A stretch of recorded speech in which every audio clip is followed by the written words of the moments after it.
Hello guys, welcome to Adjuster Vlogs. So முன்ன வீடியோல நாங்க சொன்ன மாதிரி வந்து ஒருத்தவங்க electrostatic potential energy for the correction of point charges அப்படிங்கற டாபிக்ல வந்து 12th ஸ்டாண்டர்ட்ல இது ஒரு டீடைலா இருக்கு. So அது first lesson 6th question number 6th detail. So இத பத்தி தான் ஒருத்தவங்க டவுட் கேட்டாங்க. So அதவே நாங்க வந்து உங்களுக்கு எக்ஸ்பிளைன் பண்றோம். Electrostatic potential energy for collection of point charges. That topic. So electrostatic potential energy அப்படிங்கிறது collection of point chargesக்கு எவ்வளவு இருக்கும் அப்படிங்கறத வந்து இங்க வந்து கேட்டிருக்காங்க. ஸோ அதை நாங்க ஃபுல்லா எக்ஸ்பிளைன் பண்றோம். அவங்க இங்கிலீஷ் மீடியம் புக்ல இருந்து கேட்டிருந்தாங்க. இங்கிலீஷ் மீடியம் புக்லயே நாங்க பண்ணிருக்கோம். The electrostatic potential at a point charge distance r from the point charge q1 is given by v equal to 1 by 4 pi e naught into q1 divided by r. இங்க rங்கிறது distance, vங்கிறது potential. சரிங்களா? Potential equal to 1 by 4 pi e naught into q1 divided by r. divided by distance வந்து r ன்னு மீன் பண்றோம். This potential v is a work done to bring a unit positive charge from infinity to the point. This potential v, the potential v ங்கிறது work done is the work done. v ங்கிறது work done to bring எதுக்காக unit positive charge அத வந்து இன்ஃபினிட்டிவ்ல இருந்து ஒரு பாயிண்ட்டுக்கு கொண்டு வரதுக்கு. அப்ப வந்து அந்த இன்ஃபினிட்டிவ்ல இருந்து கொண்டு வந்த பாயிண்ட் q2 ஆவும் அந்த பாயிண்ட் வந்து டிஸ்டன்ஸ் வந்து r ஆவும் வச்சு எந்த டிஸ்டன்ஸ்ல இருந்து q1ங்கற டிஸ்டன்ஸ்ல இருந்து q2 வந்து இன்ஃபினிட்டிவ் டிஸ்டன்ஸ்ல இருந்து கொண்டு வந்தா டிஸ்டன்ஸ் r ன்னு மீன் பண்றோம். அதுல இருந்து work done அது எப்படி கால்குலேட் பண்ணனும்னா work done is the product of q2 and electric potential at the point. அப்ப work done w ன்னு மீன் பண்றோம். அது எது product of q2 and electric potential v ன்னு மீன் பண்றோம். So work done is the product of q2 and potential energy v. அப்புறம் this work done is stored as electrostatic potential energy u of a system. இந்த work done அப்படி எதவா save ஆகுதுன்னா electrostatic potential energy u வா save ஆகுது. electrostatic potential னா w, electrostatic potential energy னா u. So electrostatic potential energy save ஆகுறனால u equal to அந்த work done போறோம். அத வந்து நான் ஃபர்ஸ்ட் vங்கற ஈக்குவேஷன் பார்த்தோம்ல, v equal to 1 by 4 pi naught into q1 divided by r அதுல அப்ளை பண்ணும்போது 1 by 4 pi e naught into q1 q2 divided by r அப்படி நமக்கு கிடைக்குது.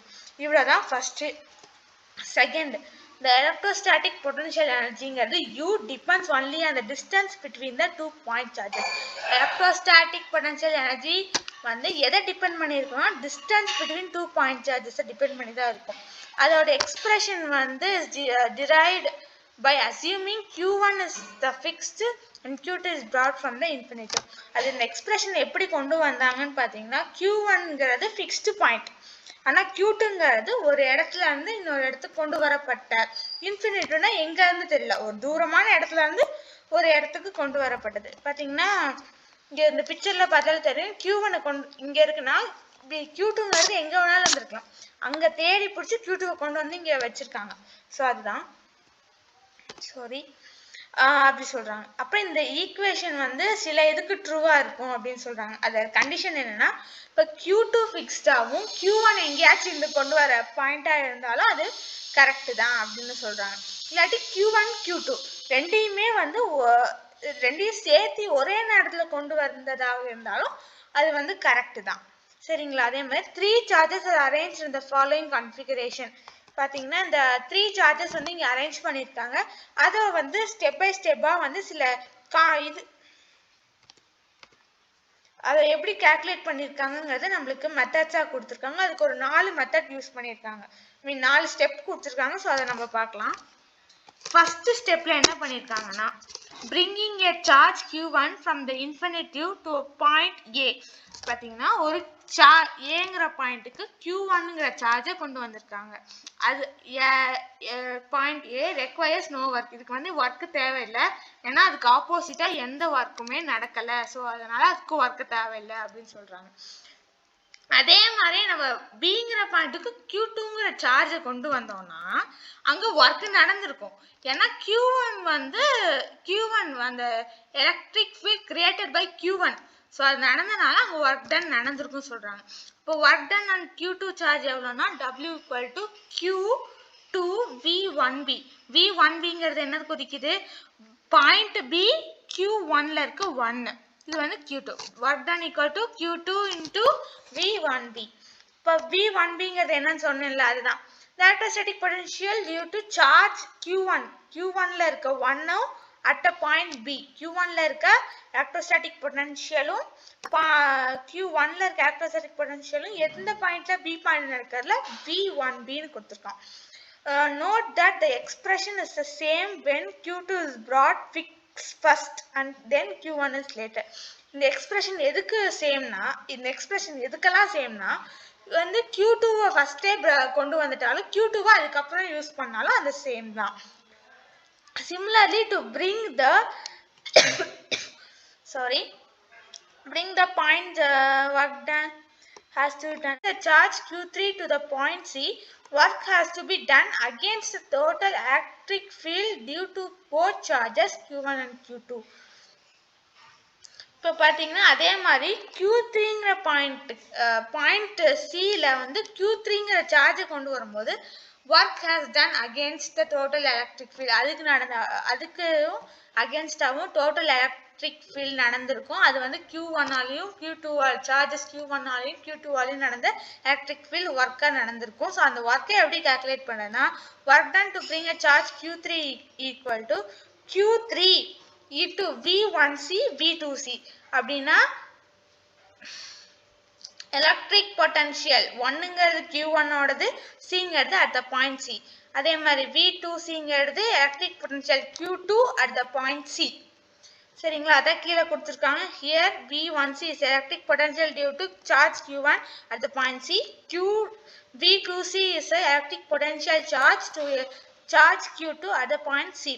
The electrostatic potential energy அப்படிங்கிறது என்னன்னு கால்குலேட் பண்றாங்கன்னா U11 = 1/4 pi E0 into Q1 Q3 divided by R13. அப்படின்னா Q1ல இருந்து Q3க்கு உள்ள டிஸ்டன்ஸ் R13 மென்ஷன் பண்றோம். Q2ல இருந்து Q3க்கு இருக்க டிஸ்டன்ஸ் R23 மென்ஷன் பண்றோம். இந்த பிக்சரை பார்த்தீங்கன்னா தெரியும், ஏல இருந்து பிக்கு போற அந்த லைனை வந்து R12 மென்ஷன் பண்ணியிருப்பாங்க. பில இருந்து சிக்கு போற லைன் R23 மென்ஷன் பண்ணியிருப்பாங்க. ஏல இருந்து சிக்கு போற லைன் R13 மென்ஷன் பண்ணியிருப்பாங்க. என்னன்னா Q1 Q2 இருக்கு, அதுல இருக்க 1 2. இந்த Q2 Q3 இருக்கு, அதுல இருக்க 2 3. இது 1 3 இருக்கு, அதுல இருக்க 1 3. டன்னா? ஸோ அடுத்து போறேன். அதே மாதிரி நம்ம வந்து முன்னாடி பார்த்த 2 ஈக்குவேஷன்ஸை வந்து ஆடிங் டு ஈக்குவேஷன், 2 ஈக்குவேஷனை ஒன்னா சேர்த்தும் போது நம்மளுக்கு வந்து electric potential energy system 3 charges ஓடது கிடைக்குது. U = U1 + U11 ஓடது ஆட் பண்ணும்போது அந்த U = 1/4 pi E0 into Q1 Q2 divided by R12 Q1 Q3 divided by R13 plus Q1 Q3 into R23.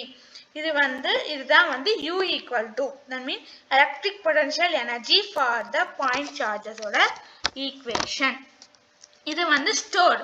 Note that this stored potential U is equal to the total external work done to assemble 3 changes at the given location. இது எதுக்கெல்லாம் ஈக்குவல்னு சொல்றாங்கன்னா, total external work done assembled அந்த 3 பாயிண்ட்டையும் assemble பண்ணதுக்கு அந்த work டனுக்கு அது ஈக்குவல்னு சொல்றாங்க. Expression is same if the charges are brought to their position and any other order. இது வந்து எந்த ஆர்டர்ல கொண்டு வந்தாலும் இதே ஈக்குவேஷன் தான் நமக்கு கிடைக்க போகுதுங்கிறாங்க. அதே மாதிரி Coulomb's law is a constitutive force. Electrostatic potential energy is independent of the manner in which the configuration charges arrived at. இப்போ வந்து கூலும்ஸ் ஃபோர்ஸ் எடுத்துக்கிட்டீங்கன்னா அது கன்சர்வேட்டிவ் ஃபோர்ஸ். அது எலக்ட்ரோஸ்டாட்டிக் பொட்டன்ஷியல் எனர்ஜினா இண்டிபெண்டன்ட். அது கான்ஃபிகரேஷனை வந்து அது ஒரு மேட்டராகவே எடுத்துக்காது. அது எப்படி வந்தாலும் பரவாயில்ல, அதோட இதை வந்து அது கால்குலேட் பண்ணிடும். அடுத்து பார்த்தீங்கன்னா அதோட கொஸ்டின் கொடுத்துருக்கேன். expression for electrostatic potential due to point charges. இது வந்து புக் பேக்ல லாங் ஆன்சர் கொஸ்டின்ஸ்ல கொஸ்டின் நம்பர் 6 இருக்கு. ஸோ இதை பார்த்துக்கோங்க. ஸோ நான் இந்த வீடியோவே 2-3 தாட்டி திருப்பி பார்த்தீங்கன்னா இந்த கொஸ்டினை நீங்களே எழுதிடலாம்.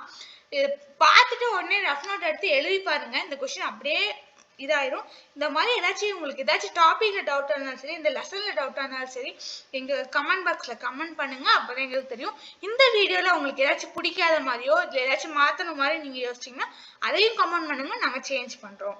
Thank you for supporting us. Like, share, subscribe to ஹட் சிஸ்டர் வீலாக்ஸ். மறக்காம கமெண்ட் பண்ணிடுங்க.